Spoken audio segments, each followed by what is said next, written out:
ប្រពន្ធចង់ដុតប្រពន្ធដើមយ៉ាងសាហាវណាស់យកប្តីគេ10ឆ្នាំជាងគេមិនមាត់មួយម៉ាត់ហ៊ានព្រួតវាយគេទៀតកម្លាំងជំនាញនៃអាកាសដ្ឋានក្រុងដូនកែវខាត់ខ្លួនជនសង្ស័យប្រុសស្រី4នាក់តាកែវជន់ដៃដចំនួន5នាក់កូនប្រពន្ធចង់2នាក់និងប្អូនស្រីប្រពន្ធចង់ជាមួយនឹងកូនប្អូនស្រីប្រពន្ធចង់ទាំងអស់5នាក់រួមដៃគ្នាព្រួតវាយនិងយកសាំងចាក់ដុតប្រពន្ធដើមត្រូវជាជនរងគ្រោះពួកនេះសាហាវមែនករណីនេះកម្លាំងជំនាញនៃអធិការដ្ឋានក្រុងដូនកែវបានឃាត់ខ្លួនជនសង្ស័យប្រុសស្រី4នាក់ដែលបានព្រួតវាយប្រពន្ធដើមឲ្យទ្រាំខ្លួនរួចចាក់សាំងដុតឲ្យរបួសធ្ងន់នាថ្ងៃទី30ខែសីហាឆ្នាំ2025នេះដែលអនុវត្តតាមបទបញ្ជាយ៉ាងម៉ឺនម៉ាត់ពីសំណាក់លោកឧត្តមសេនីយ៍តូមេងលីស្នងការនគរបាលខេត្តតាកែវនិងមានការសម្របសម្រួលនីតិវិធីពីឯកឧត្តមឯកឆេងហួតព្រះរាជអាជ្ញាអមសាលាដំបងខេត្តតាកែវលោកឧត្តមសេនីយ៍ឯកអន្តរមណ្ឌលអធិការនគរបាលក្រុងដូនកែវបានបញ្ជាឲ្យកម្លាំងជំនាញនៃអធិការដ្ឋាននគរបាលក្រុងដូនកែវចុះធ្វើការស្រាវជ្រាវឈានដល់ការឃាត់ខ្លួនជនសង្ស័យប្រុសស្រីជាបន្តបន្ទាប់បានចំនួន4នាក់ហើយដោយឡែកម្នាក់ទៀតជាកុមារសមត្ថកិច្ចបានធ្វើការអប់រំដោយមិនបានឃាត់ខ្លួននោះទេដោយឡែកកាលពីថ្ងៃទី28ខែវិច្ឆិកាឆ្នាំ2025វេលាម៉ោង 19:30 នាទីនៅចំណុចមុខផ្ទះរបស់ឈ្មោះនាងលីមេងដែលស្ថិតក្នុងភូមិធនមុតខាងត្បូងសង្កាត់បារាយក្រុងដូនកែវខេត្តតាកែវមានករណីមួយបានកើតឡើងបង្កដោយជនរងគ្រោះមានគ្នាចំនួន5នាក់ទី1ឈ្មោះនាងលីមេងភេទស្រីអាយុ40ឆ្នាំមុខរបរមេផ្ទះទី2ឈ្មោះនាងផារីភេទស្រីអាយុ35ឆ្នាំមុខរបរកសិករទី3ឈ្មោះវីស៊ីវមីភេទស្រីអាយុ19ឆ្នាំ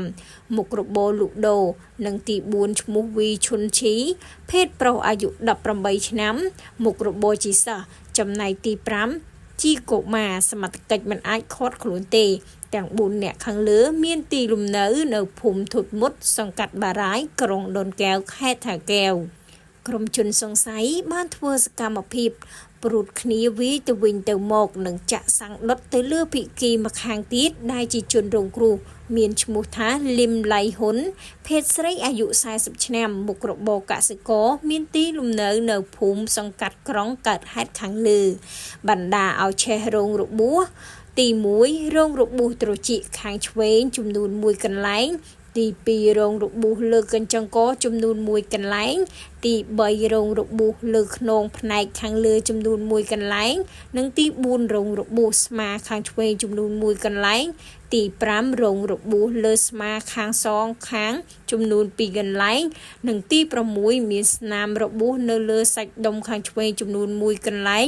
រងរបួសដោយសារភ្លើងឆេះយ៉ាងធ្ងន់ធ្ងរត្រូវបានក្រុមគ្រួសារបញ្ជូនទៅសង្គ្រោះនៅមន្ទីរពេទ្យបង្អែកខេត្តតាកែវ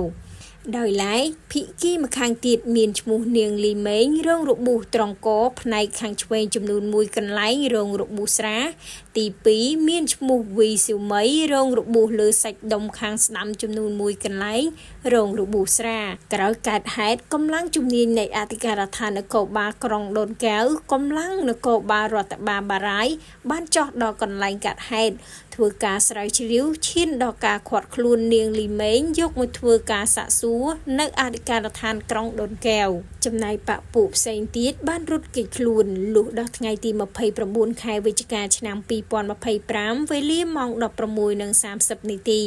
កម្លាំងជំនាញនៃអធិការដ្ឋាននគរបាលក្រុងដូនកែវកម្លាំងប៉ុស្តិ៍នគរបាលរដ្ឋបាលបារាយបានធ្វើការស្រាវជ្រាវឈានដល់ការឃាត់ខ្លួនបពពួកបានចំនួន3នាក់ផ្សេងទៀតយកមកអធិការដ្ឋាននគរបាលក្រុងដូនកែវ